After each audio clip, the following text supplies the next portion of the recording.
பிதா சுதன் பரிசுத்த ஆவியின் பெயராலே ஆமீன். எபிரேயர் புத்தகத்தில் இருந்து வாசகம்.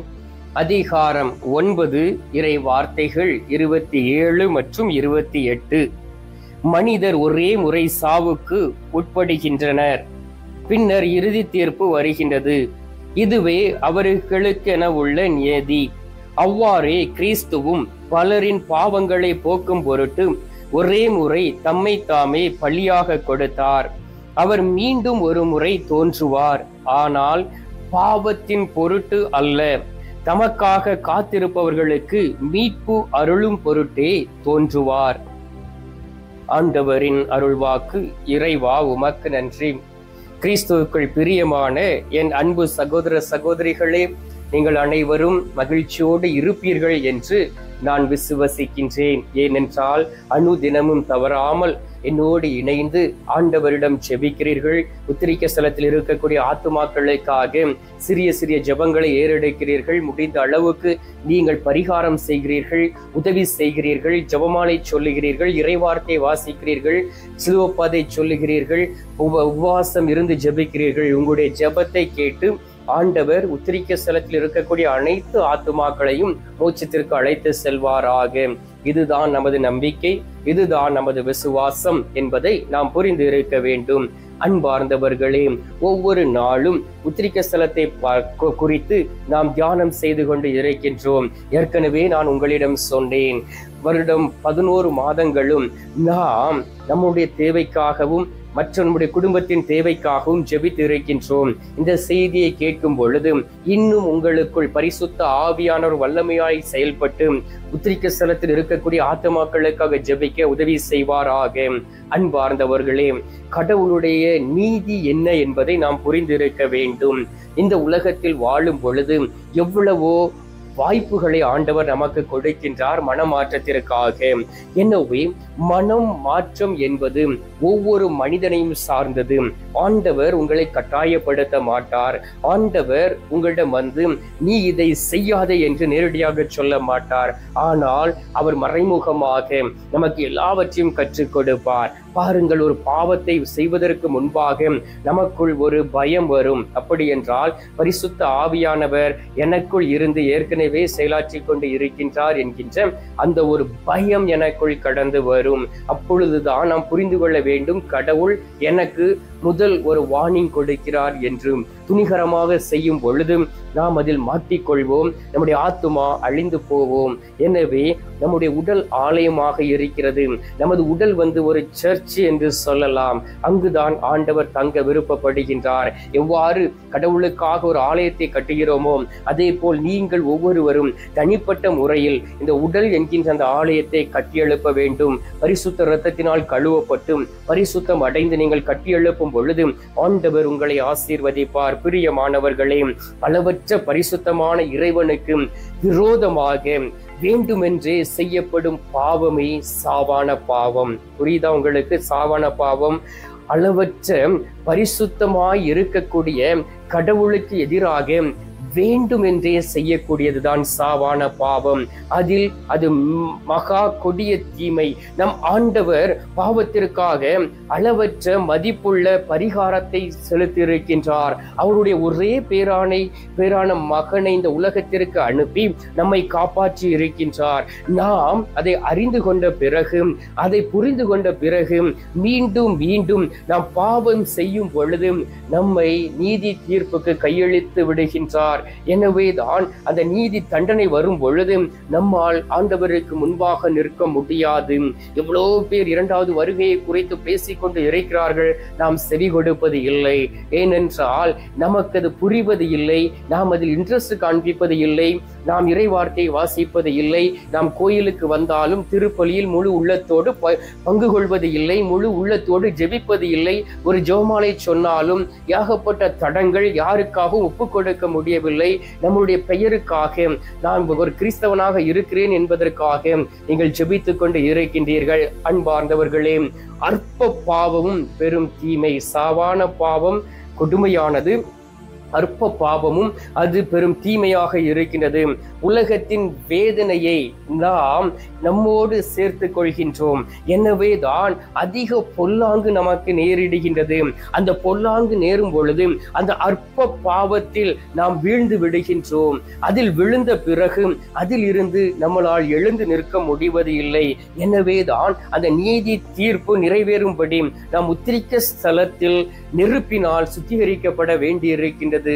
அன்பார்ந்தவர்களே, எனவே நாம் இந்த உலகத்தில் வாழும் பொழுதே நம்மை தயாரித்துக் கொள்வோம், நம்மை தயாரிப்போம். நம்மை தயாரித்துக் கொண்ட பிறகு உத்திரிக்க ஸ்தலத்தில் இருக்கக்கூடிய ஆத்துமாக்களுக்காக ஜெபிப்போம். கடவுளுக்கு முன்பாக நிற்கக்கூடியவர்கள் பாவத்தை பகைக்க வேண்டும், பாவத்தை எதிரியாக நினைக்க வேண்டும், பாவியை அல்ல என்பதை புரிந்திருக்க வேண்டும். நீங்கள் பாவத்தை பகைக்கும் பொழுது ஆண்டவர் உங்கள் சார்பாக வருவார். எனவே இந்த ஒரு உலக பொருள்கள் மீது இன்னும் பற்று கொண்டவர்களாய் நீங்கள் இருக்கும் பொழுது, நீங்கள் உங்களுடைய மனம் விரும்புவதை எல்லாம் இந்த உடலுக்கு நீங்கள் கொடுத்து கொண்டு இருக்கும் பொழுது உங்களுக்கு வருவது மரணமே. அந்த நித்திய மரணத்திற்கு கடந்து சென்று விடாதபடி நாம் ஒவ்வொரு நாளும் நம்மை சுத்திகரிக்க வேண்டும். நாம் ஒவ்வொரு நாளும் நாம் அற்ப பாவங்களில் இருந்து வெளியிலே வர வேண்டும். நாம் ஒவ்வொரு நாளும் நீதி தீர்ப்பில் விழுந்து விடாதபடி ஆண்டவருடைய கரத்தில் இருக்க வேண்டும். அன்பார்ந்தவர்களே, நடந்த ஒரு புதுமையை சொல்லி நான் உங்களுக்காக ஜெபிக்கின்றேன். பக்திமான்களும் உற்ற நண்பருமாக 2 குருவானவர்கள் இருந்தார்கள். அதில் ஒரு குருவானவருக்கு கடவுள் காட்சியில் தோன்றி, இன்னும் சிறிது நாட்களில் நீ இறந்து விடுவாய், எனவே உனக்காக உன்னுடைய நண்பரிடம் சொல்லி ஒரு திருப்பலியை நிறைவேற்ற சொல், நீ இறந்த பிறகு என்று ஆண்டவர் சொல்லிவிட்டு மறைந்து விட்டார். பிரியமானவர்களே, இரவு முழுவதும் இந்த குருவானவர் தூங்கவில்லை. அதிகாலையிலே எழுந்து தன்னுடைய உச்ச நண்பராய் இருந்த மற்ற ஒரு குருவானவரை பார்த்து, நான் நேற்று ஒரு கனவு கண்டேன், அதில் ஆண்டவர் எனக்கு இவ்வாறு சொன்னார், எனவே நான் ஒருவேளை இறந்து போய்விட்டாய், உடனடியாக எனக்காக ஒரு திருப்பலியை நிறைவேற்றி ஜெபிக்க வேண்டும் என்று. அவரும் சிரித்து கொண்டே சரி என்று சொன்னார். அன்பார்ந்தவர்களே, 4-5 மாதத்திற்குள் இந்த குருவானவர் மரித்து போய்விட்டார். உடனே அந்த மரித்து போன உடனே அவருடைய நண்பராய் இருந்த சக குருவானவர் அவருக்கு சொன்ன ஞாபகம் வந்தது, எப்படியாவது ஒரு திருப்பலி நிறைவேற்று என்று. இவரும் போய் அவருக்காக ஒரு திருப்பலியை நிறைவேற்றினார். ஏனோ தானோ என்று அந்த திருப்பலியில் தன்னை முழுவதும் அர்ப்பணிக்காதபடி ஏனோ தானோ என்ன திருப்பலியை வைத்துவிட்டு வந்துவிட்டார். அவர் வந்து அறையில் இருக்கும் பொழுது அவருக்கு முன்பாக அவருடைய நண்பர் தோன்றி, நான் எனக்காக ஒரு திருப்பலி நிறைவேற்ற சொன்னேனே, 1 வருடம் ஆகிவிட்டதே, இன்னும் நீ எனக்காக திருப்பலி நிறைவேற்றவில்லையே என்று கேட்டாராம். அன்பார்ந்தவர்களே, உடனடியாக அந்த குருவானவர் சொன்னார், நீ இறந்து இன்னும் 1 மணி நேரம் ஆகவில்லையே நண்பா, அது எப்படி 1 வருடம் ஆகியிருக்கும் என்று கேட்டாராம். உடனடியாக அவர் சொன்னாராம், இந்த உலகத்திலே 1 மணி நேரம் என்பது அந்த உத்திரிக்க ஸ்தலத்திலே 1 வருடத்திற்கு சமம். எனவே எனக்காக ஒரு நல்ல ஒரு திருப்பலி நிறைவேற்றி ஆண்டவரிடம் அன்றாடும் வேதனை தாங்க முடியவில்லை என்று சொன்னாராம். அன்பார்ந்தவர்களே, பச்சை மரத்துக்கு இந்த கதியானால் பட்ட மரத்திற்காகிய நமக்கு என்ன நேரிடம் என்று தெரியாது.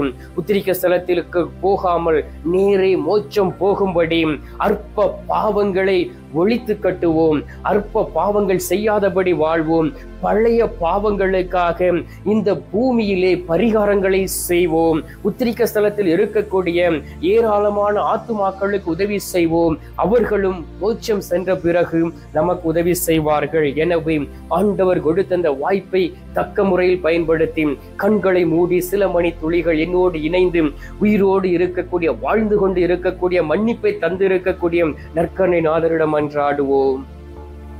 எங்கள் பரலோக தந்தையே, இயேசு கிறிஸ்துவே, தூயனல் ஆவியே, தகப்பனே, இந்த அருமையான காலை பொழுதிற்காக உமக்கு நன்றி சொல்லி உம்மை துதிக்கிறோம் அப்பா.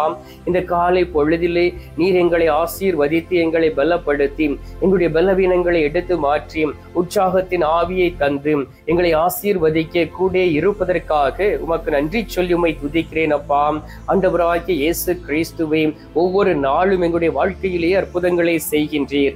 இதோ நாங்கள் உம்மை தேடி வந்திருக்கின்றோம். எங்களுடைய அற்ப பாவங்களை ஒழித்து கட்ட வந்திருக்கின்றோம். பழைய பாவங்களுக்காக மனமருந்தி ஜெபமாலை சொல்லி, ஆண்டவரே நாங்கள் பாவ சங்கீர்த்தனம் செய்ய வந்திருக்கின்றோம். ஒவ்வொரு நாளும் தகப்பனே உமது பரிசுத்த ரத்தம் எங்கள் மீது ஊற்றப்படுவதாக, மாசு மறுவற்ற ரத்தம் எங்கள் மீது ஊற்றப்படுவதாக. ஆண்டவராகிய இயேசு கிறிஸ்துவே, பச்சை மரமாக இருந்த உமக்கே இவ்வளவு காரியம் நடந்தது என்றால் நாங்கள் ஒன்றுமில்லை தகப்பனே. இந்த நாளிலே நாங்கள் இறுதி தீர்ப்புக்கு உமக்கு முன்பாக இருக்காதபடி மோட்ச பாக்கியத்தை பெற்றுக்கொள்ள, இறுதி தீர்ப்பு வரக்கூடிய நேரத்திலே உம்மோடு கடந்து வரக்கூடிய பாக்கியத்தை கொடுப்பீராக. உத்திரிக்க ஸ்தலத்தில் இருக்கக்கூடிய ஆத்துமாக்களுக்காக ஜெபிக்கின்றோம். அந்த ஆத்துமாக்களுக்கு நித்திய இளைப்பாறுதலை தந்துவிட வேண்டுமாய்மை நோக்கி மன்றாடுகிறோம் சுவாமி. இந்த அருமையான நேரத்திலே நீர் எங்களுடைய ஜெபத்தை கேட்டிருப்பதற்காக உமக்கு நன்றி. ஜெபத்தை கேட்டு பதில் தந்திருப்பதற்காக உமக்கு ஸ்தோத்திரம், ஸ்தோத்திரம், ஸ்தோத்திரம். மீட்பெரும் இரட்சகருமான இயேசுவின் திருக்கரத்தில் ஒப்புக் கொடுத்து எங்கள் தாய் கண்ணி மரியாள் வழியாக ஜெபிக்கின்றோம். அன்பு தந்தையே, ஆமேன். பரலோகத்தில் இருக்கிற எங்கள் பிதாவே, உம்முடைய நாமம் அர்ச்சிக்கப்படுவதாக. உமது ராஜ்யம் வருக. உமது சித்தம் பரலோகத்தில் செய்யப்படுவது போல பூலோகத்திலும் செய்யப்படுவதாக. எங்கள் அனுதின உணவை எங்களுக்கு இன்று அளித்தருளும். எங்களுக்கு தீமை செய்கிறவர்களை நாங்கள் பொறுப்பது போல எங்கள் பாவங்களை பொறுத்தருளும். எங்களை சோதனை விளைவிடாதையும் தீமையில் இருந்து எங்களை ரட்சித்தருளும். ஆமேன். அருள் நிறைந்த மரியே வாழ்க. கர்த்தர் உடனே பெண்களுக்குள் ஆசீர்வதிக்கப்பட்டவள் நீரே.